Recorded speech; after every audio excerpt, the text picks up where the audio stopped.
Untuk hari ini kita mengupas kitab Tanqihul Qaul Hasid ya, bab pertama. Ini kitab ini karangan Syekh Nawawi Al-Bantani, sarah dari kitab Lubabul Hadis. Ada 40 bab. Jadi kita mulai dari bab pertama.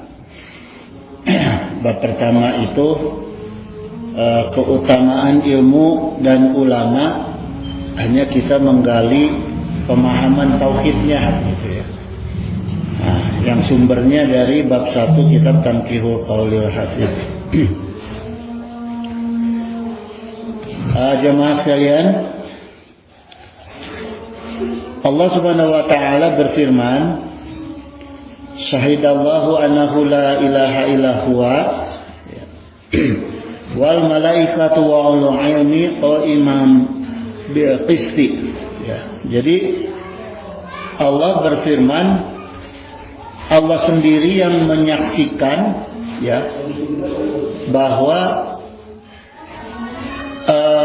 keesaan Allah itu pertama yang mengakui Allah itu Esa Rabb ya, Tuhan kita sekalian. Pertama itu Allah sendiri ya, ini jelaskannya. Yang kedua wal malaikah, yang kedua yang mengakui keesaan Allah yaitu malaikat ya. Yang ketiga wa ulul ilmi, orang-orang yang berilmu. Nah, jadi jemaah, insya Allah kita ini derajatnya dinaikin ke Allah ketiga urutannya setelah malaikat. Jadi Allah, malaikat, baru kita ya. Nah, ini urutan ketiga kita, derajat kita itu karena kita dimasukkan ke golongan orang-orang yang berakidah ya, beriman Allahu Ahad gitu ya. Sebelum itu jamaah azan ya Allah ya, sebelum masuk ke materi kitabnya ini, sebelum masuk saya, kita kupas dulu ilustrasinya nih. Artinya pengantar tauhidnya dalam memahami keutamaan ilmu dan ulama. Pertama, kita coba renungkan dulu untuk apa manusia ini diciptakan oleh Allah. Kita kenali dulu diri kita ya, untuk apa kita ini sebagai manusia diciptakan oleh Allah. Nah, itu ada di jawabannya, ada di surat Az-Zariyat ayat 56. Wa ma khalaqul jinna wal insa illa liya'budun ya. Aku tidak menciptakan jin dan manusia kecuali supaya beribadah kepada Allah ya. Jadi itu jemaah, ketika kita mengenali diri kita itu, kenalilah bahwa tugas kita pertama itu adalah beribadah kepada Allah. Karena itulah iradahnya Allah menciptakan kita ya. Terus alasan yang kedua, kenapa manusia itu harus beribadah ke Allah? Karena Allah itu sudah menciptakan kita sebagai manusia itu yang berlebih dibandingkan makhluk yang lain ya. Hari cek Sunda nama manusia teh diciptakan anak teh very special limited edition lah. Ya, edisi yang terbatas yang sangat istimewa. Apa buktinya? Manusia itu sebagai edisi yang terbatas, yang istimewa. Karena hanya manusia satu-satunya yang Allah ciptakan dilengkapi dengan akal. Makhluk yang lain enggak, ya, hanya manusia. Dan hanya manusia yang punya sifat perorangannya itu berbeda-beda, hanya manusia. Ya. Ambil contoh yang sederhana. Semua singa makanannya daging. Enggak ada singa yang makan daun. Nggak ada ya. Tapi manusia sekalipun kembar, ada yang satu suka daging, yang satu suka sayuran. Nah, ini faktanya bahwa manusia itu diberi kelebihan sama Allah itu masing-masing berbeda. Ya. Tidak sama dengan makhluk yang lain. Nah,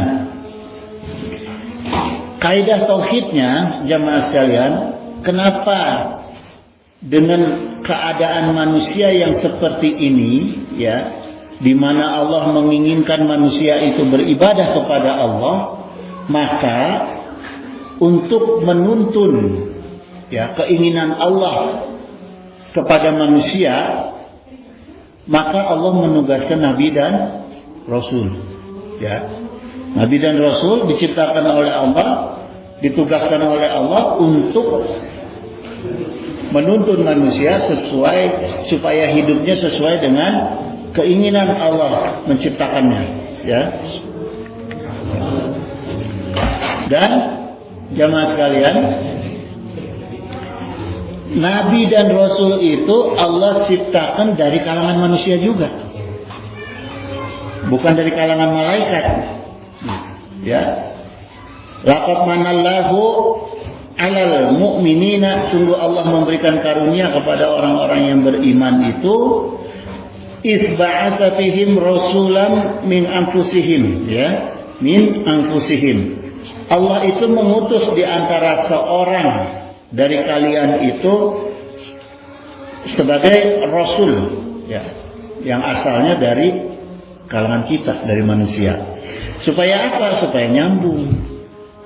Kalau jin yang ditugaskan nggak nyambung, ya, makanya Allah tugaskan dari kalangan kita. Apa tugasnya Nabi dan Rasul? Ya, sebagai penuntun untuk menuntun kita sesuai dengan keinginan Allah. Spesifik tugasnya Rasul dan Nabi itu, ya ayuhan nabiyyu inna arsalnaka syahidan wa mubasysyiran wa nazira, gitu. Ya.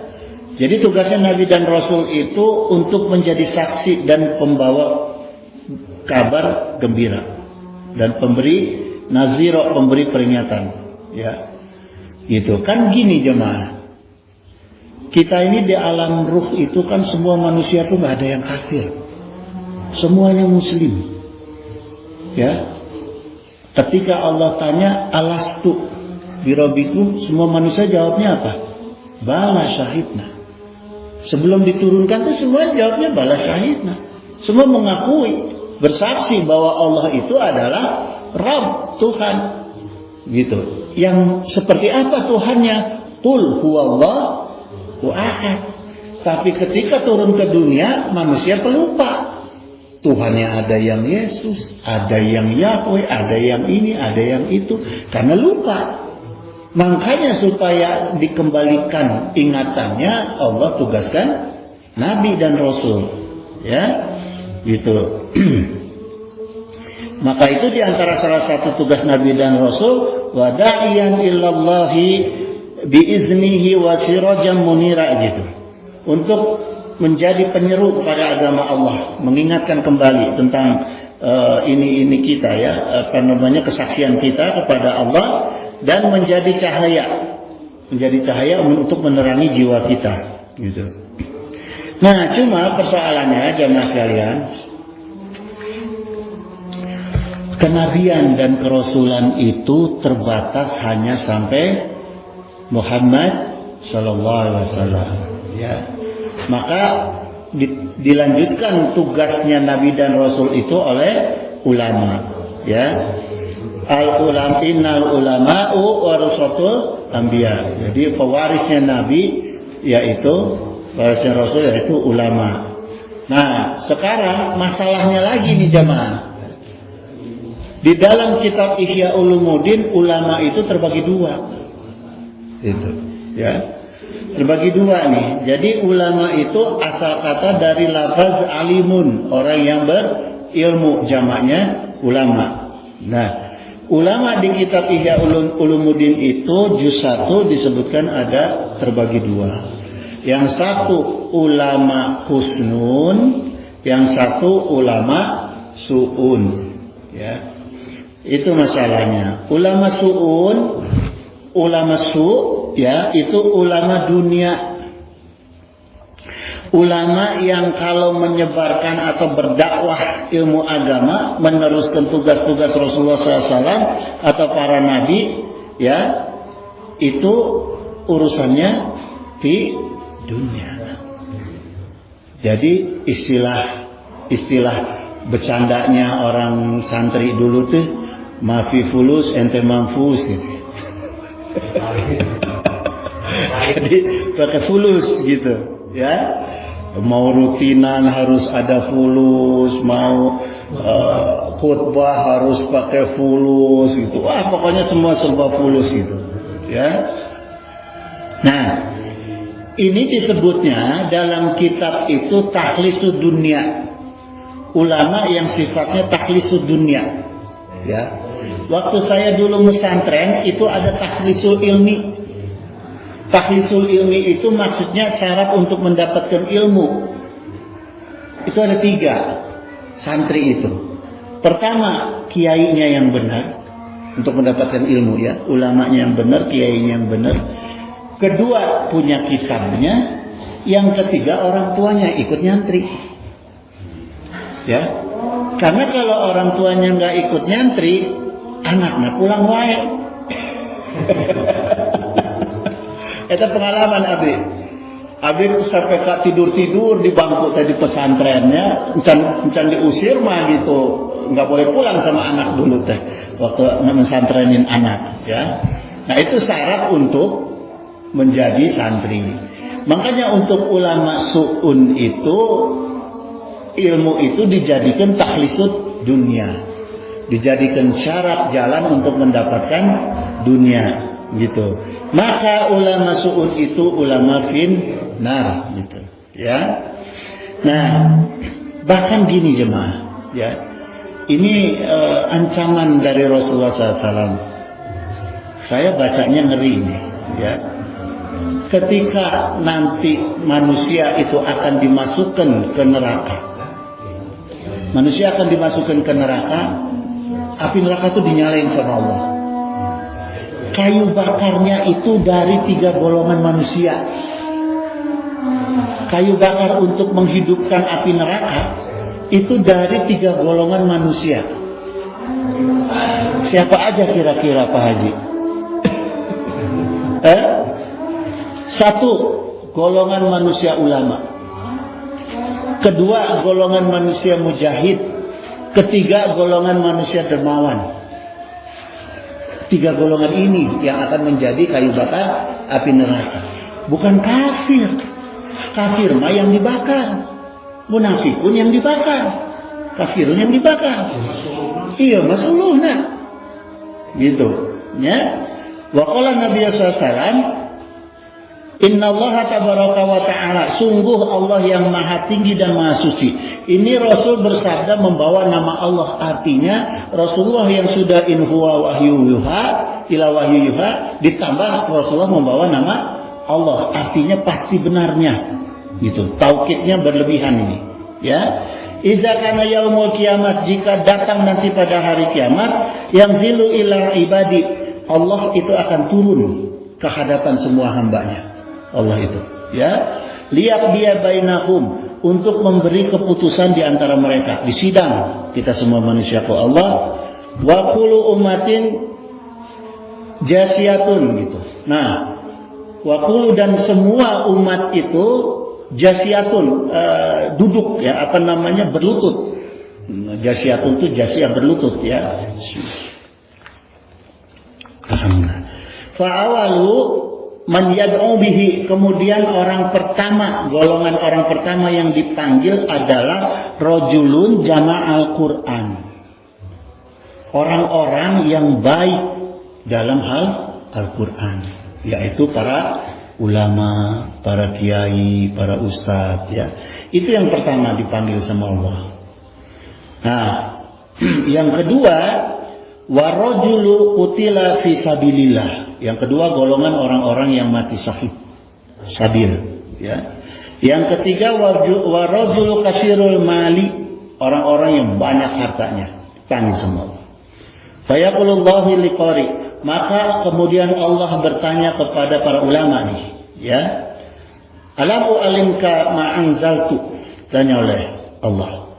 Apakah kamu sudah aku ajarkan dengan apa yang saya turunkan ala rasulil, ya, melalui rasul-rasulku. Kemudian para ulama itu menjawab, qala bala ya Rabb, ya, benar ya Allah, gitu. Qala, kemudian Allah bertanya lagi, famaza amilta fima ulimta, gitu. Apa yang kamu amalkan terhadap ilmu yang kamu dapatkan dari para nabi dan rasul? Ini ditanya nih ke ulama, ya. Terus si ulama ini jawab, golongan ulama nih, ulama kiai semua jawab, untuk aku mubihi, saya mengamalkan semuanya apa yang diajarkan oleh para nabi dan para rasul, ya. Ana alaili wa ana anahar, sepanjang malam dan sepanjang siang. Ngakunya nih, si ulama ngakunya seperti itu. Terus apa yang dijawab oleh Allah? Fayaqulullahu lahu kadzabta, bohong kalian, ya, disanggah sama Allah, kalian ini bohong, kamu ini berdusta semua. Wa yaqulu lakumal malaikatu, kemudian berkata para malaikat, kadzabta, kalian ini bohong semua, ya. Kenapa kalian bohong? Wa yaqulullahu lahu, kemudian Allah bertanya kepadanya, ya, berfirman kepadanya, bal aratta ayuqala, kamu itu menjalankan keilmuan dari para nabi dan rasul itu, ayuqala supaya dipanggil, ayuqala supaya disebut, supaya dipanggil, inna fulanan qariyun, bahwa si fulan ini adalah seorang ulama atau seorang kiai, seorang ustaz.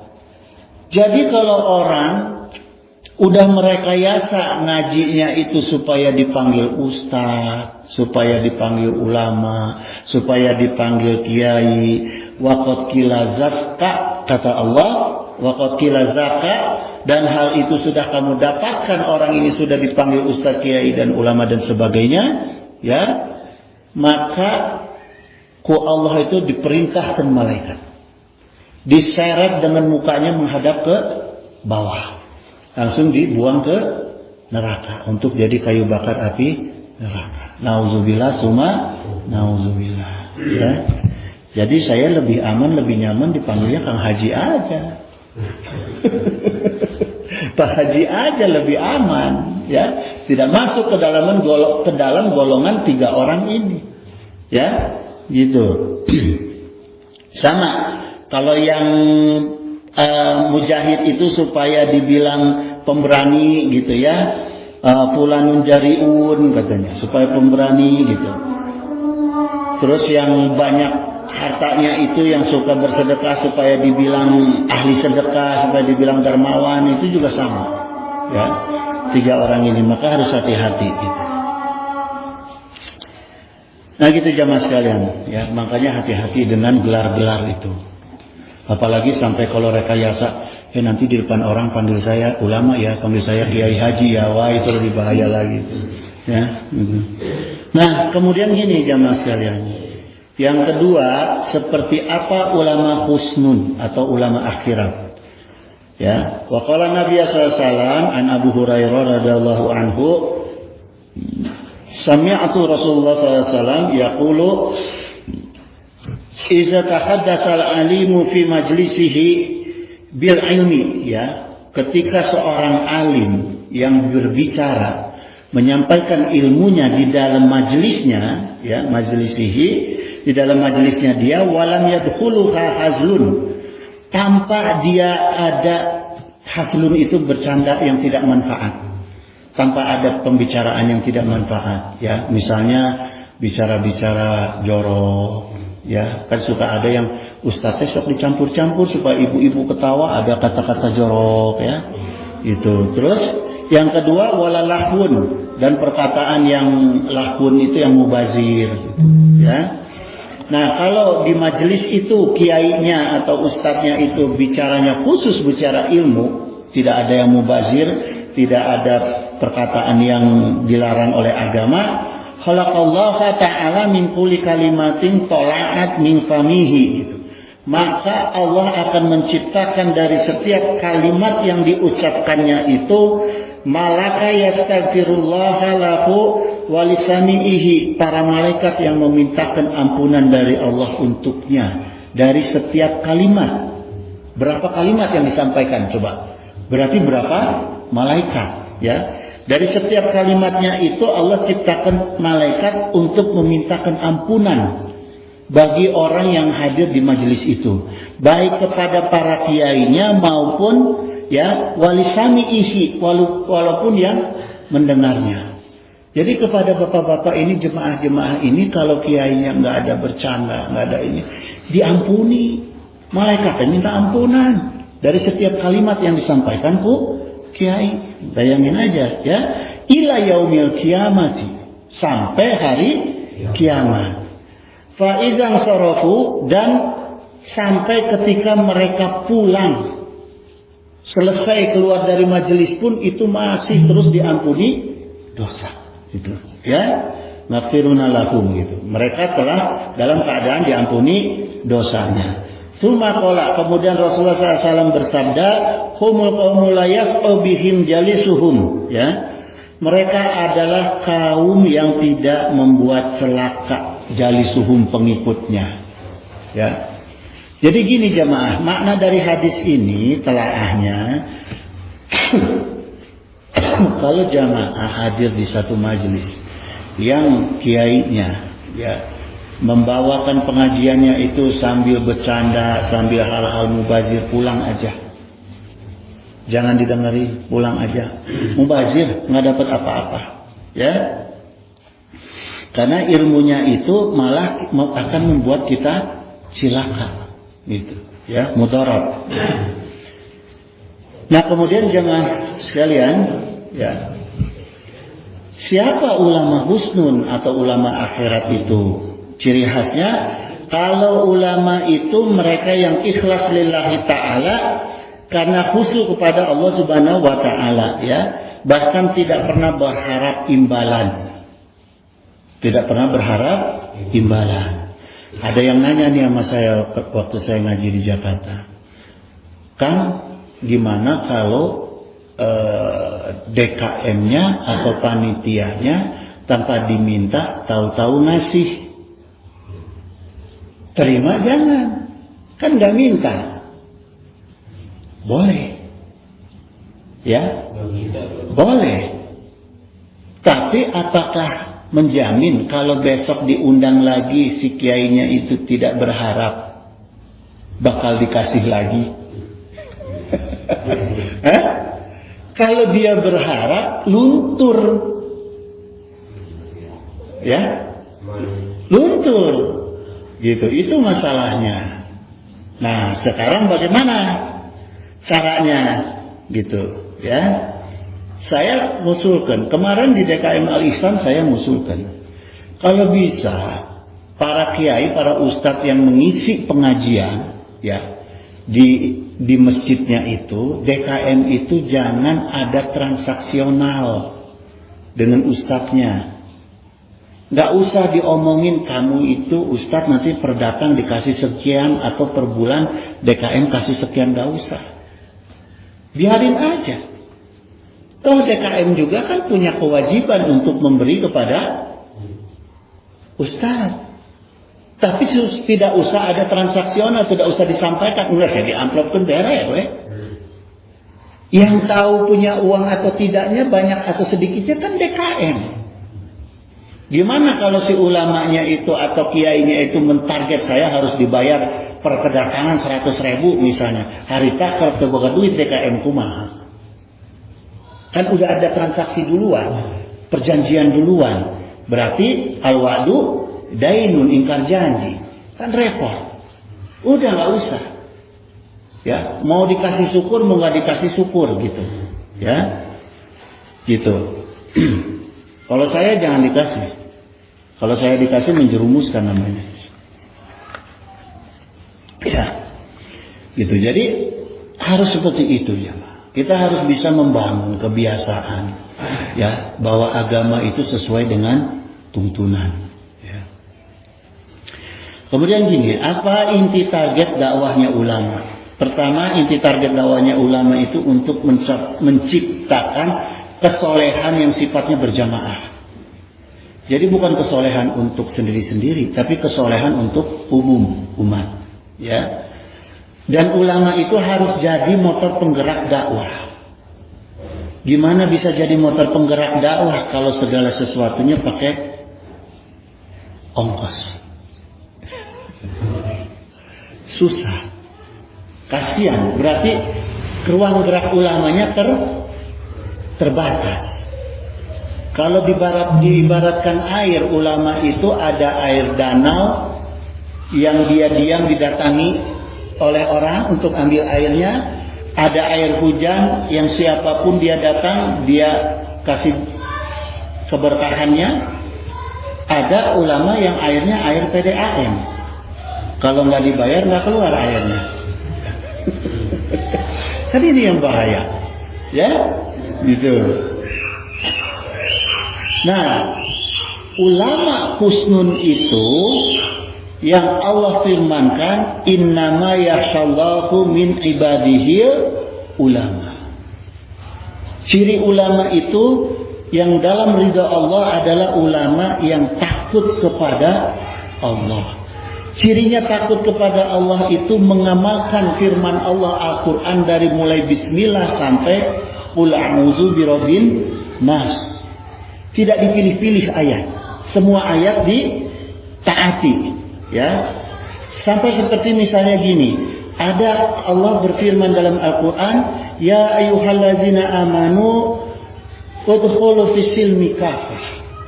Orang-orang yang beriman, masuklah ke dalam Islam secara kafah, semuanya keseluruhan. Kafah itu tidak pilih-pilih, ya. Wala tattabi'u khutuwati syaitan, dan jangan kamu mengikuti langkah-langkah setan. Kenapa? Karena setan itu sungguh adalah innahu lakum aduwwum mubin. Ya. Setan itu musuh yang nyata. Nah, sekarang gini, jamaah. Kalau ada firman Allah dalam Al-Maidah ayat 44 yang Allah berfirman, fala tahsaunas wahsauni. Janganlah kamu takut kepada manusia, takutlah kepada aku, kata Allah. Wala tastaru bi ayati samana qalila. Kalau Allah berfirman seperti itu, maukah taat sama firman Allah ini? Kan pertanyaannya itu. Kalau Allah sudah berfirman gitu, mau nggak taat? Allah sudah berfirman, jangan takut sama manusia, takut sama aku. Jangan takut sama penguasa, takut sama pengusaha, takut kehilangan jamaah. Itu kan manusia semua. Takut sama aku artinya ikhlas sama Allah dan ittiba kepada Rasulullah. Kemudian Allah sampaikan, wala tastaru bi ayati samanan qalila. Jangan kamu tukar ayat-ayat itu dengan harga yang sedikit. Kalau kita menyampaikan Al-Quran dan hadis kemudian kita minta dibayar, kapan kita minta izin sama Allah kita akan menjual barangnya Allah? Kapan minta izinnya? Hah?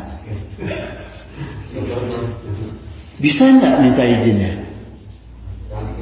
Kok berani? Ya? Terus gimana dengan ulama-ulama dulu?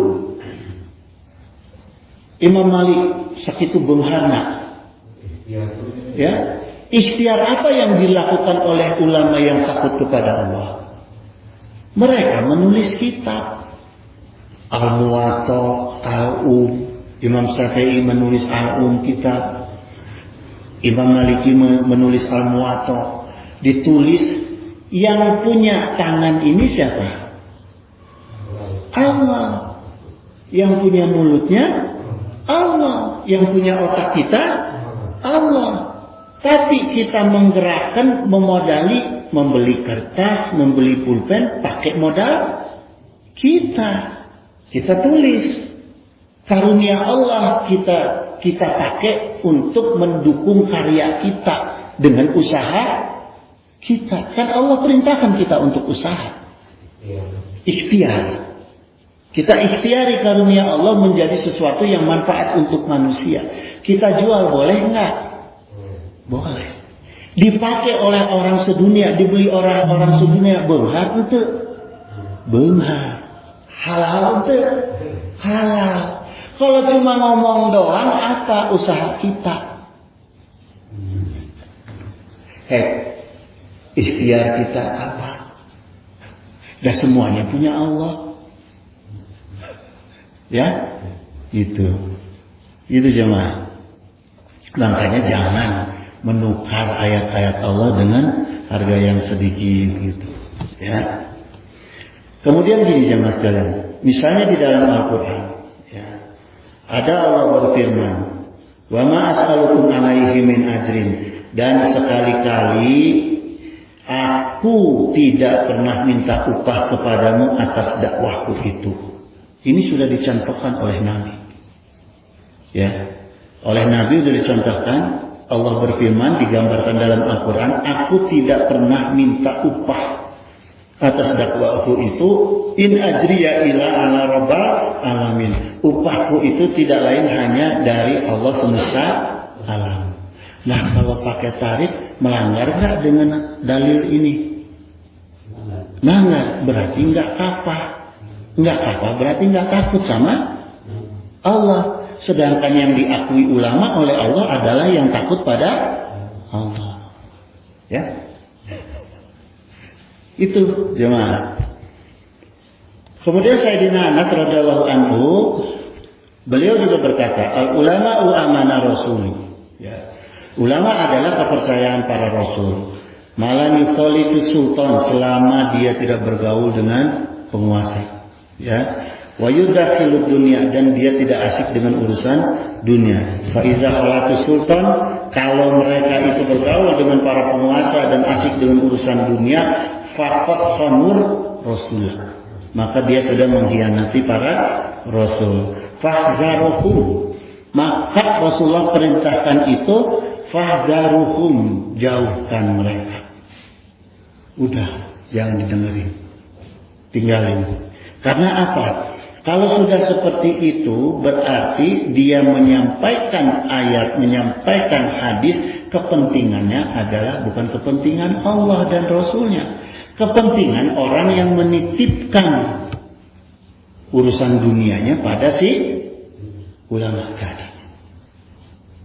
Dipilihlah ayat, dipilihlah hadis sesuai dengan kepentingan pemesan. Yang mesannya adalah manusia, bukan Allah. Gitu, ya. Maka kata Rasulullah, tinggalin. Fahzarhu, tinggalin. Ya. La as'alukum alaihi malan. Aku tidak minta harta benda kepada kalian atas dakwahku ini. In ajriya ila Allahi, upahku hanyalah dari Allah. Gitu. Jadi kalau udah dapat upah dari Allah, udah nggak usah ada hitung-hitungan, jemaah. Apa sih untungnya kita dibayar 1 juta, 5 juta, 10 juta? Kalau cuma segitu doang. Ya? Gitu. Kemudian gini jamaah sekalian. Orang-orang yang suka mendagangkan ayat, mendagangkan agama, itu pasti syakiyun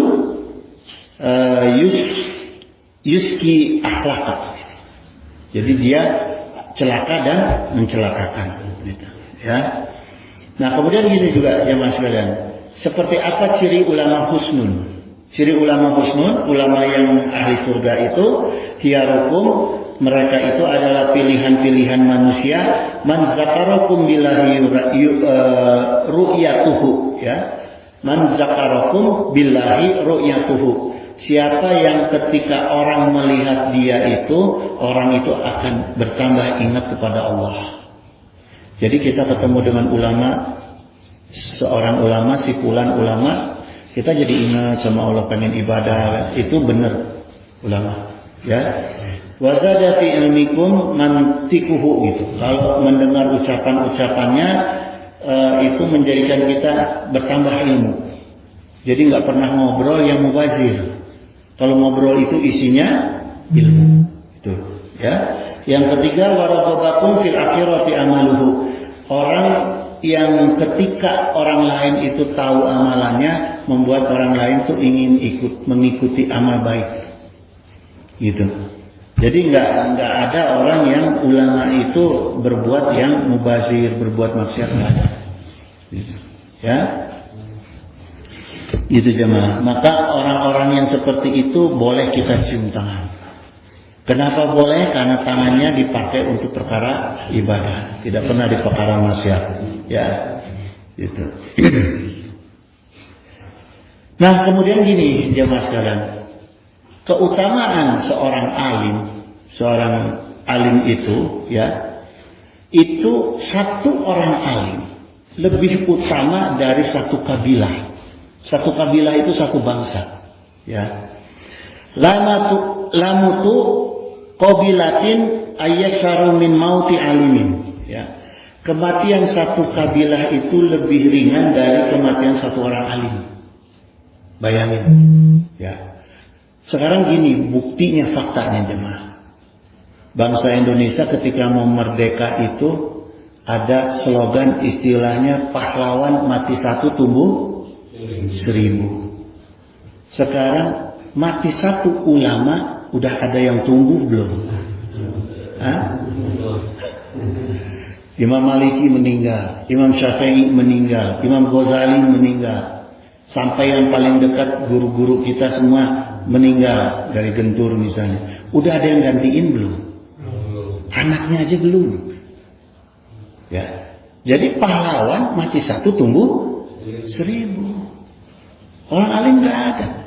Makanya kata Rasul, lamutu qabilatin ayyasharu min mauti alimin. Ya, gitu. Kematian satu kabilah lebih ringan daripada satu orang alim. Gitu. Ya. Al-Hafiz Ibnu Munzir dalam kitab Durratul Yatimah, beliau berkata gini. Ini dalam kitab Tanqihul Qaul Hasidnya, ini dijelaskan mengenai keutamaan talabul ilmi. Ya.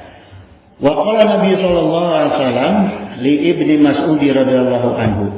Berkata Nabi sallallahu alaihi wasallam berkata kepada Ibnu Mas'ud, ya Ibnu Mas'udin, julusuka sa'atan fi majlisi ilmi, ya.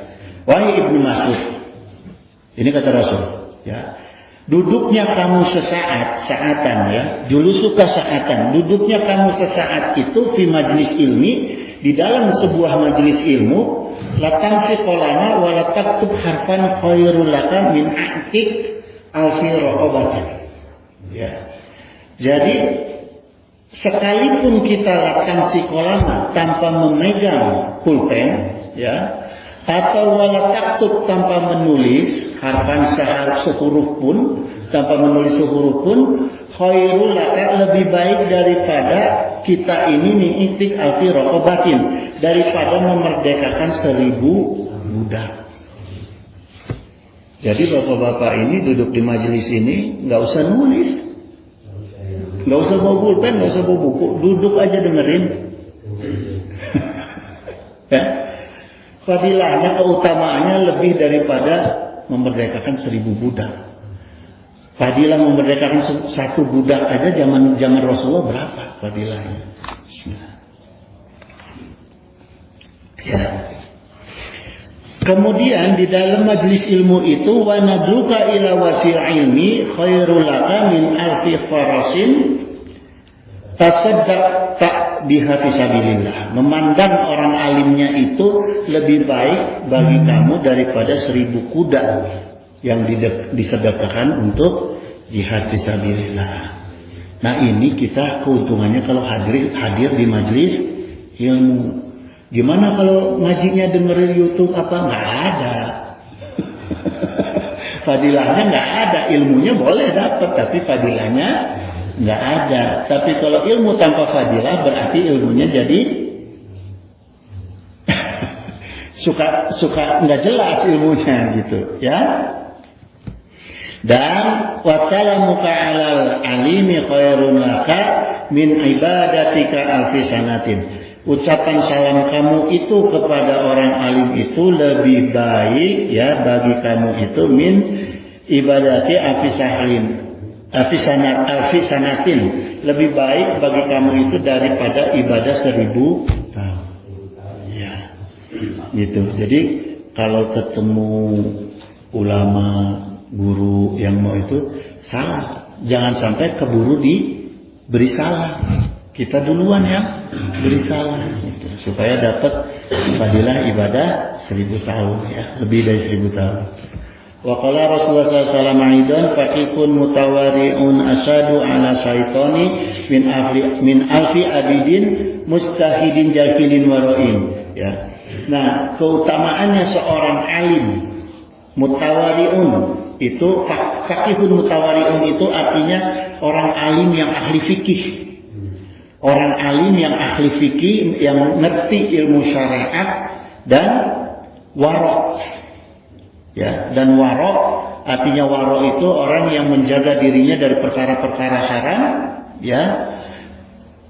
Asadu ala syaitani min afi abidin mustahidin jahilin warain, ya.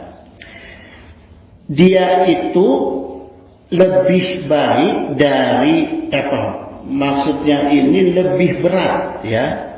Asadu ala syaitani maksudnya itu lebih berat bagi setan ya daripada orang yang alfi abidin mustahidin jahilin warain, daripada orang yang ahli ibadah yang sungguh-sungguh yang waro ibadahnya.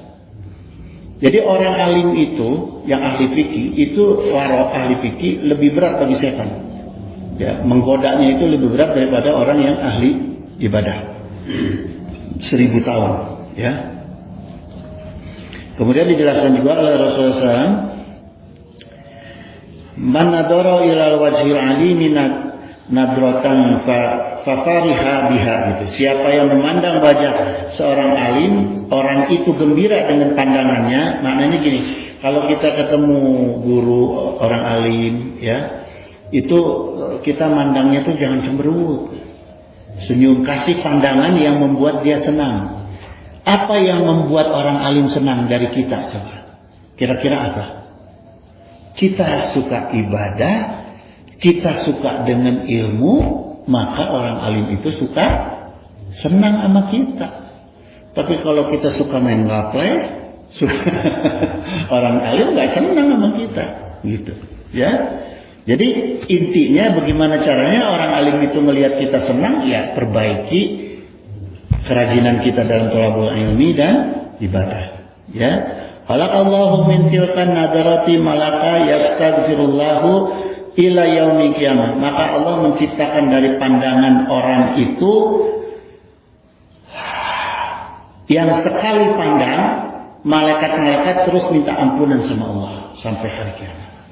Jadi ketika kita ketemu ulama yang memandang kita itu beliau senang sama kita, itu malaikat akan memintakan ampunan sama kita sampai hari kiamat, gitu, ya. Terus waqala sallallahu alaihi wasallam, man akrama aliman faqad akramani. Barang siapa yang memuliakan orang alim, maka dia memuliakan aku, kata Rasul, ya. Wa ma akramani faqad akramallah. Siapa yang memuliakan aku berarti memuliakan Allah. Wa man akramallahu fama awaqul jannah jannata, gitu. Dan siapapun yang memuliakan Allah, maka jaminannya tempatnya di surga, gitu, ya. Wa qala Nabi sallallahu alaihi wasallam, man ta'allama baban minal ilmi ya'malu bihi aw lam ya'mal bihi, gitu. Siapa orang yang belajar ilmu satu bab itu kemudian diamalkan, karena afdala min ayyusoli al-fara'atin tatawu'an, gitu, ya. Dia lebih utama daripada al-fara'atin, sholat sunnah 1000 rakaat, gitu. Jadi orang yang duduk di majelis ta'lim, dapat ilmunya kemudian diamalkan, itu keutamaannya itu lebih daripada sholat sunat 1000 rakaat. Hadza yadullu ala anna ilma asrafu jawharan minal ibadati. Ini menunjukkan ilmu itu lebih mulia daripada ibadah, ya. Walakin labuda lil ibdi minal ibadati ma'al ilmi wa ila kana ilmuhu habaan man yashura, ya. Mansyura. Nah, tapi walaupun demikian, ya, orang yang berilmu itu harus mengamalkan supaya ilmunya tidak sia-sia. Ya, jadi harus diamalkan ilmunya, gitu jemaah sekalian, ya. Orang yang mengamalkan ilmunya, nah ini jemaah, ya. Ma min alimin la ya'malu bihi ilmihi. Tidaklah seseorang, maksudnya ini tidaklah seseorang yang orang alim yang tidak mengamalkan ilmunya ila naza'allahu ruhahu ala ghairi syahadati, ya, syahadati maksudnya ini. Ghairi syahadati. Jadi orang yang tidak mengamalkan ilmunya itu Allah akan ambil nyawanya itu dalam keadaan tidak bisa bersyahadat. Na'udzubillah, tsumma na'udzubillah, ya. Jadi jemaah hati-hati, kalau kita ngaji itu harus diamalkan. Kalau enggak, na'udzubillah, ya. Terus mazaro alima faqa'anna mazaroni. Siapa yang mengunjungi orang alim sama dengan dia mengunjungi aku, kata Rasul, ya. Wa man safaha alima faqa'anna safahani. Siapa yang berjabat tangan dengan orang alim, maka dia telah berjabat tangan dengan aku. Wa man jalasa alima fa'anna jalasani fid dunya. Barang siapa yang duduk bersama orang alim, maka dia sudah duduk bersama aku di dunia. Jadi jamaah kan mau duduk dengan Rasul bareng di dunia susah. Duduk aja dengan ulama, ya. Itu dianggap sama sama Rasul. Wa man jalasani fid dunya ajlastuhu ma'i yaumal qiyamah. Barang siapa yang duduk bersama aku di dunia, maka tempatnya dia bersama aku di surga kelak di hari kiamat. Gitu, jemaah, ya. Ya, kita sampai di sini aja dulu pengajiannya karena sudah cukup malam. Gitu jemaah, ya. Jadi ini pesan pentingnya. Tetaplah kita jadi ahli ilmu yang rajin ke majelis ilmu, ya. Kemudian juga diamalkan. Jangan lupa diamalkan, gitu. Bagi DKM ini yang mengundang ustadz, undang ulama, tolong kalau bisa jangan ada transaksi, keikhlasan aja lah, gitu, ya, kesanggupan DKM. Innahu sami'un qaribun mujibud da'wat wa yaqdi hajat. Subhanaka Allahumma wa bihamdika asyhadu an la ilaha illa anta astaghfiruka wa atubu ilaik. Billahi taufiq wa hidayah. Wassalamualaikum warahmatullahi wabarakatuh. Terima kasih.